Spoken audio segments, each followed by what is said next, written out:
Hola, ¿cómo están?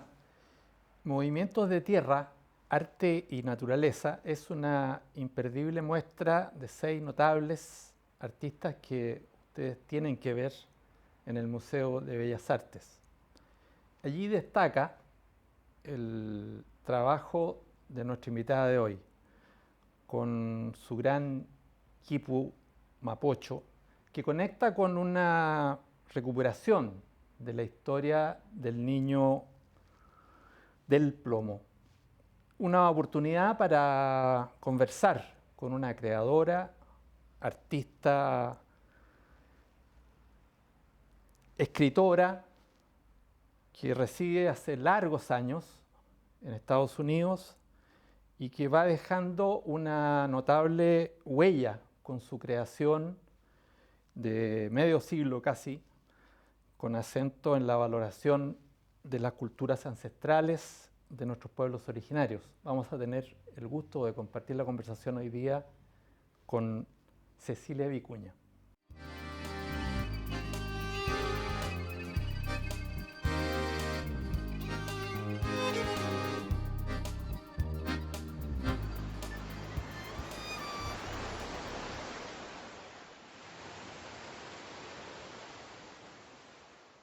Cecilia, un gusto tenerte acá en Off the Record. Hola. Yo decía muy meramente en la presentación algo de tu actual muestra en esa gran pantalla, esa navegación dolorosa de lanas rojas por el río, con tu voz dolida en un sonido que conmueve mucho, que sobrecoge. Eh, ¿Cómo surge este vínculo eh, con la imagen del niño del plomo? Entiendo que tiene que ver con muchos años tuyos, con el primer encuentro con ese lugar. Sí, bueno, primera cosa, yo nací a pocos metros de aquí donde estamos grabando esta entrevista. Estamos al borde del río Mapocho en este momento y yo nací en esta clínica que está al lado de tu edificio. Y cuando yo tenía más o menos unos 6 años, fue que los pirquineros encontraron al niño. Entonces lo sacaron de su santuario, lo bajaron, lo vendieron al Museo de Historia Natural. Y cuando yo tendría, ponle tú, 7, 8 años, me llevaron junto con todos los colegiales de ese momento a ver al niño. Entonces mi encuentro con el niño fue cuando yo era del mismo tamaño que el niño, de la misma edad. Y de hecho yo pensé que era una niña porque tenía una faldita larga y trencita. Y de inmediato me vi ahí y dije, bueno, no me falta nada para ser una momia igual que ella. Entonces de ahí yo tuve siempre una relación muy emocional con esa niña-niño, ¿ves? Y bueno, entonces pasan los siglos de mi vida y de pronto no te puedo explicar por qué, serán cosas que empecé a leer o digamos la relación se empezó a hacer fuerte otra vez. Y empecé a hacer una cantidad de poemas y performances dedicados al niño. Uno de los cuales lo hice en el río Mapocho hace, ponle tú, 4 o 5 años atrás, en un momento en que el río venía prácticamente vacío, porque tú sabes que desde que se privatizó el agua en Chile, hay licencia para robarse el agua de los ríos de Chile. Entonces los ríos vienen vacíos y es muy dramático. Entonces yo con mis amigos de La Chimuchina, que es este extraordinario grupo de música con el que llevamos trabajando muchos años, hicimos un ritual. Y llovió, y el río se volvió gigante inmediatamente. Entonces fue como un lenguaje en el que participa el niño, el río y los que piensan en el río y en el niño. ¿Ves? Hay como una interrelación, un tejido de sonidos y de música y de sentires. Yo hacía la asociación te lo decía antes de que comenzáramos el programa, de estas creaciones tuyas en tu visita a Chile y te recordaba Cantos del Agua, que son cantos y sonidos musicales que tienen que ver también con el cambio climático, tienen que ver con el derretimiento de los glaciares, un tema tan vigente hoy día. Y lo mismo que decías tú, la privatización de las aguas. Tú vives en Estados Unidos hace mucho tiempo. ¿Cómo vives? ¿Cómo esa inquietud se desarrolla en tus tiempos con con los tiempos de Trump, este personaje para el cual estos fenómenos no existen.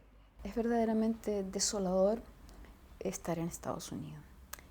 Y yo recuerdo la primera vez que yo fui a Estados Unidos, yo era una adolescente de 15, 16 años, y era en ese momento ya desolador, porque yo conocí a Estados Unidos a través de los cómics. Y entonces recuerdo cuando llegué en esos años, que era el año 65, yo iba en un intercambio de estudiantes secundarios, becada, y veo que era exactamente como aparecía en las tiras cómicas. Era como un mundo falso instalado sobre la realidad de la vida. Y ese mundo falso ahora se ha apoderado no solamente de los medios de comunicación, se está apoderando del mundo. Leía precisamente un artículo que salió ayer en el New York Times y que recoge el análisis de los centros de estudios de computación más poderosos del mundo, que han demostrado que es a través de la invención de los robots que se ha trastocado y distorsionado la opinión pública, y que eso ha hecho posible el triunfo de Trump, el triunfo de Brexit, el triunfo de Macron en Francia. ¿Por qué? Porque estos robots crean noticias falsas y las difunden por millones.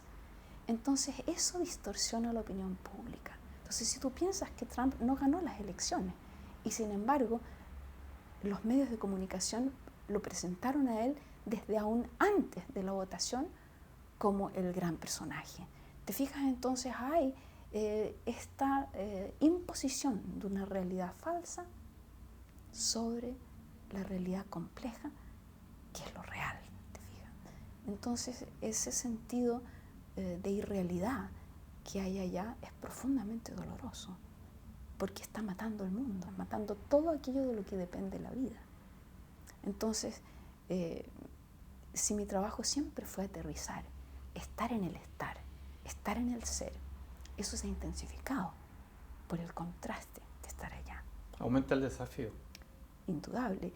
Y además otra cosa muy interesante es que la gente que está sufriendo eso allá, y que lo está sufriendo hace mucho tiempo, cuando tú piensas la promesa de transformación de la sociedad norteamericana que existió en los años 30 fue aplastada, vuelve a reaparecer en los años 60, fue aplastada, vuelve a levantarse en los 70, aplastada.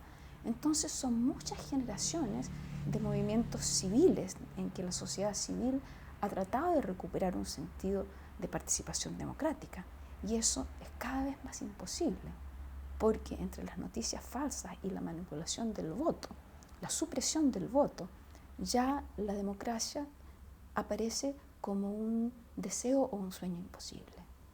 Bueno, del arte de nuestra invitada y del contexto en que se desarrolla su desafío, seguimos conversando en un minuto. Esperen. ¿Me compro un café grande o uno mediano? Mejor uno mediano, y así ahorro para una nueva tablet.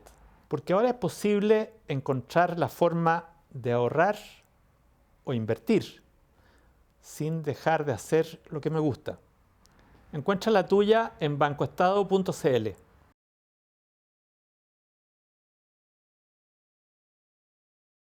Cecilia, me gustaría de alguna manera vincular distintas creaciones tuyas.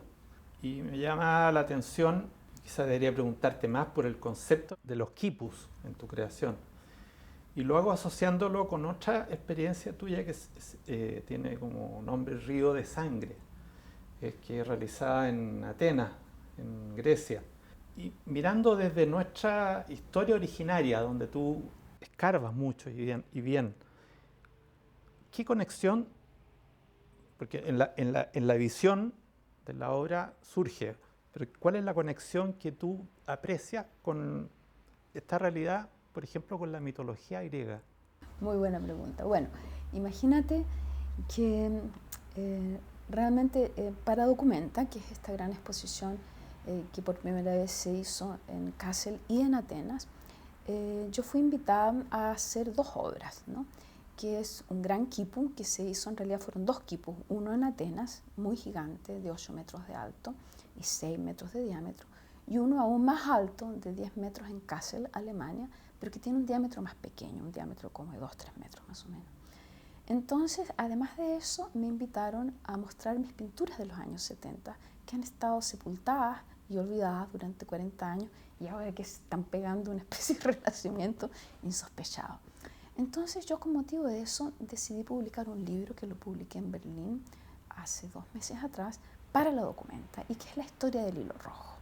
Entonces el hilo rojo comienza en mi vida cuando yo soy una adolescente santiaguina y pinté una pintura que ahora está perdida, en la cual yo envuelvo a mi novio de entonces desnudo en un hilo rojo que termina en una pocita de sangre y en un ovillo rojo. Muy intrigante, ¿por qué habré pintado eso? No se sabe, esa pintura no existe. La segunda pintura que pinté es el ángel de la menstruación. Y el ángel de la menstruación está bailando, convertido como en una hélice, porque su cuerpo gira en 2 direcciones opuestas, como las partículas atómicas. Esto en esa época yo no sabía nada de partículas atómicas, pero así es mi ángel, ¿ya? Y entonces no solamente tiene las piernas abiertas con su chorrito de sangre apareciendo, sino que ella está bailando y así juega con un hilo rojo. Y a partir de ahí el hilo rojo sigue en mi vida. Entonces pasan otra vez muchos años y yo empiezo a trabajar con el hilo rojo en el espacio, haciendo grandes tejidos monumentales, tejiendo personas, tejiendo las calles en hilo rojo, tejiendo las calles de Manhattan, las calles de Santiago. Eso lo he hecho toda mi vida. Pero lo más increíble es cuando hace poco, serán 10 años o 5 años, no lo sé exactamente, me encontré con que el niño del plomo había sido enterrado vivo con unas bolsitas que él llevaba en la mano. ¿Y qué había en el interior de esas bolsitas? Un hilo rojo. Entonces yo, dije, aquí está la clave de este hilo rojo que parece guiar mi vida. Y unos años antes de eso, para hacerte la asociación del agua y la sangre, cuando Michelle Bachelet fue elegida presidenta de Chile la primera vez, yo todavía no tenía derecho a voto porque el registro electoral de la gente antigua como yo había sido incendiado. Entonces yo quería votar y no tenía derecho. Entonces, ¿qué hice? Subí al plomo y construí un gran quipu de hilos rojos al pie del glaciar del plomo. Entonces estoy construyendo ese quipu que yo lo llamé el quipu menstrual para pedir que Michelle Bachelet fuera elegida y que ella recordara la unión del agua y la sangre. ¿Te das cuenta? Entonces, bueno, aparecieron 2 cóndores y uno baja y extiende sus brazos sobre mí y hay una imagen que te la puedo mostrar donde está la sombra del cóndor encima del quipu menstrual y Cecilia es chiquitito como un ovillo. ¿Te das cuenta? Entonces, ¿qué pasa con este hilo rojo y con esta tierra, con este paisaje sagrado que ya nadie considera sagrado? Entonces, ¿y qué pasa con el agua, con la sacralidad de la sangre menstrual? ¿Por qué la sangre menstrual es la continuidad de la vida y es despreciada? Incluso por las mujeres que se han hecho cómplices del machismo, ¿te fijas? Entonces, y todo eso hace posible la privatización del agua. Ahora, en definitiva, ese origen, ese hilo rojo, que por lo que tú resumías también, transita toda tu historia artística. Cuando llega a Chile, aquí está el origen, y lo pongo además en el contexto que hemos hecho referencia. ¿Cómo vives tú Chile? ¿Qué es lo que es para ti Chile? Chile es algo violento, es algo que tiene un deseo de copiar, un deseo de negar lo propio y de parecerse a lo que los chilenos consideran que tiene valor, que es la cultura norteamericana, antes era la cultura europea. Entonces, de ese deseo de copiar que abunda acá, de usar los modelos que no son apropiados ni para la tierra ni para la gente de acá, nace la destrucción. Y nace también la angustia, la pena, la pesadumbre, la depresión, el abuso, la violencia que hay acá, la rabia de la gente despojada.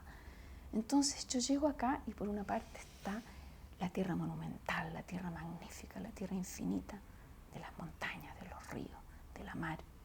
Está la gente que yo amo y está la gente aplastada. Está ese sentido de que ya nada es posible.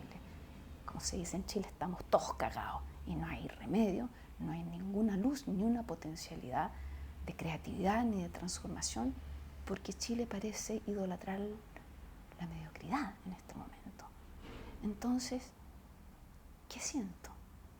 Siento horror frente a lo que ha sido borrado y aplastado, y maravilla frente a lo que todavía es posible. Seguimos esta conversación con Cecilia dentro de un momento para absorber un poco más esa reflexión, ese pensamiento, esa mirada crítica que está detrás de la bella obra que ustedes han ido viendo imágenes durante esta conversación. Seguimos en un minuto.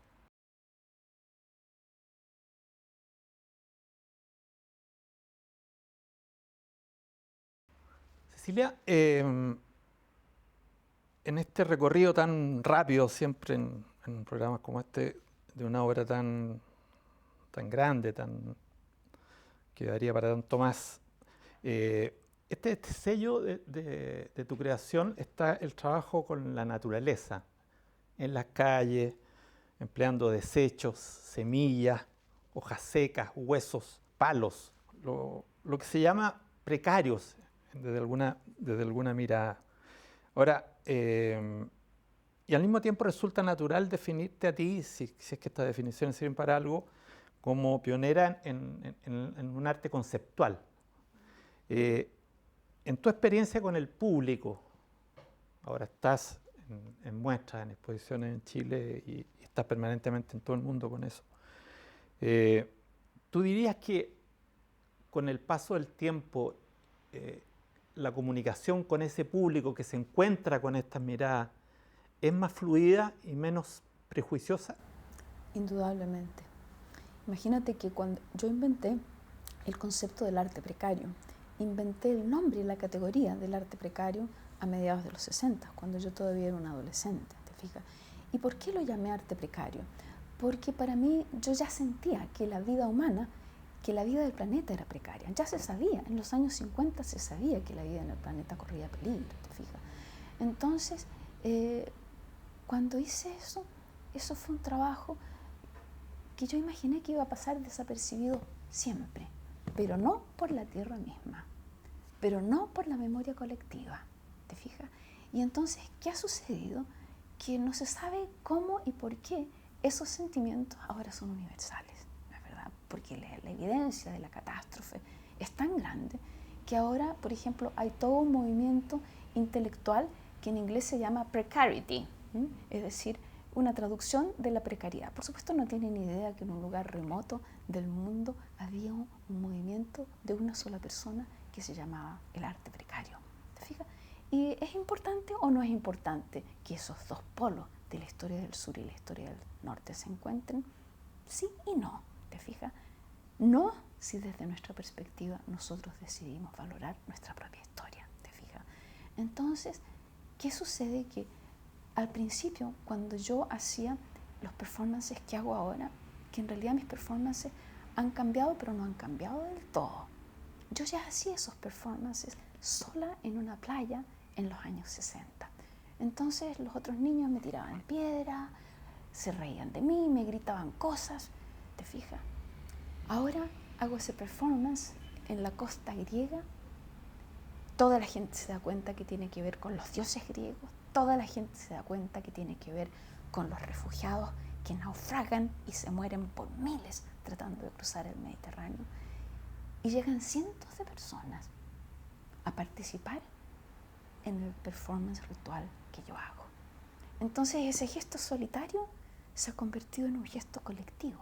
Y se ha convertido en un gesto colectivo porque la historia humana en este momento necesita pegar un salto. ¿Y eso cuánto tiene que ver con esta mayor valoración, este impacto en el público? ¿Cuánto tiene que ver con, pensando en los años en que comenzó tu trabajo y lo que vienes haciendo ahora, cuánto tiene que ver con la mayor valoración universal que hoy día existe a la creatividad femenina y también al mestizaje? Claro, tiene mucho que ver, ¿te fijas? O sea, porque en Chile, Chile todavía sigue pegado en la idea de que ser mujer y ser mestizo y ser indio. Yo, por ejemplo, descubrí que yo era mestiza, que yo era india o sea, yo intuitivamente siempre lo supe, pero lo sabía intuitivamente. Pero recibí mi ADN, la historia de mi ADN hecho por la Universidad de Oxford hace como unos 10 años atrás. Y claro, clarísimamente soy por el lado paterno vicuña de origen europeo, pero por el lado materno completamente indígena. Entonces, ¿qué sucede? Que ese reconocimiento del mestizaje y del aporte de la visión femenina en este momento es algo completamente revolucionario. ¿Te fijas? Es como el reconocimiento de los géneros que no son géneros, es decir, de los seres que no son ni hombre ni mujer, sino algo entre medio, o que tienen 400 opciones de ser. Entonces yo creo que está sucediendo en este momento todavía no una revolución política, pero sí una revolución ontológica, una revolución de la definición de lo que es posible como ser humano. ¿Ves? Y eso me parece de una importancia absoluta. Y ahí las mujeres están, pero en primera fila. Son las mujeres las que están llevando a cabo toda la nueva teorización, los nuevos descubrimientos científicos. Es decir, ellas están en la vanguardia y son mujeres a veces muy jóvenes y también ancianas, amigas mías, ¿no? ¿Por qué no nos cuentas, antes que se nos pille el tiempo, de lo que ha sido tu trabajo? Porque hemos hablado de una muestra solamente, para que quienes nos escuchan y ven la visiten en Bellas Artes, pero hay otros trabajos tuyos que puedas aproximarnos mejor a quienes nos están viendo y escuchando. ¿Por qué no al terminar nos cuentas en qué estás? Bueno, mira, yo en realidad lo que yo hago no tiene nombre, porque si tú dices que es poesía, entonces nadie lo ha definido como poesía. Si yo digo que lo que hago es arte, nadie lo ha definido como arte, sino que más bien como poesía. Entonces yo he creado a lo largo de estos 50 años un universo que es intermedio y que no es y es a la misma vez arte y poesía a la vez. Entonces, por ejemplo, en este momento están planeadas 3 grandes muestras itinerantes de Cecilia en 3 países, en 3 países diferentes del mundo o 3 regiones diferentes del mundo. Entonces, ¿qué se muestra en esas muestras? Se muestra todo. Se muestra la integración de todas las artes.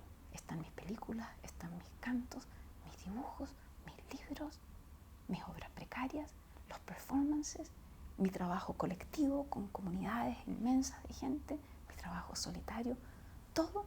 Y entonces ese ser que no es nada y que es realmente es la conciencia misma, ¿te fijas? Por eso yo digo que la conciencia es el verdadero arte. Y ese es mi arte, la unión y la integración de todas esas cosas en una transformación continua. Bueno, Cilia, sabíamos que se nos iba a hacer muy breve el tiempo. Ha sido un privilegio, un gustazo tenerte acá en esta conversación off the record. Y bueno, tú vienes habitualmente a Chile, así que vamos a estar muy atentos para en la próxima oportunidad poder continuar esta conversación. Te lo agradecemos mucho. Mucho gusto, gracias. Bueno, estamos muy agradecidos de esta conversación con Cecilia Vicuña.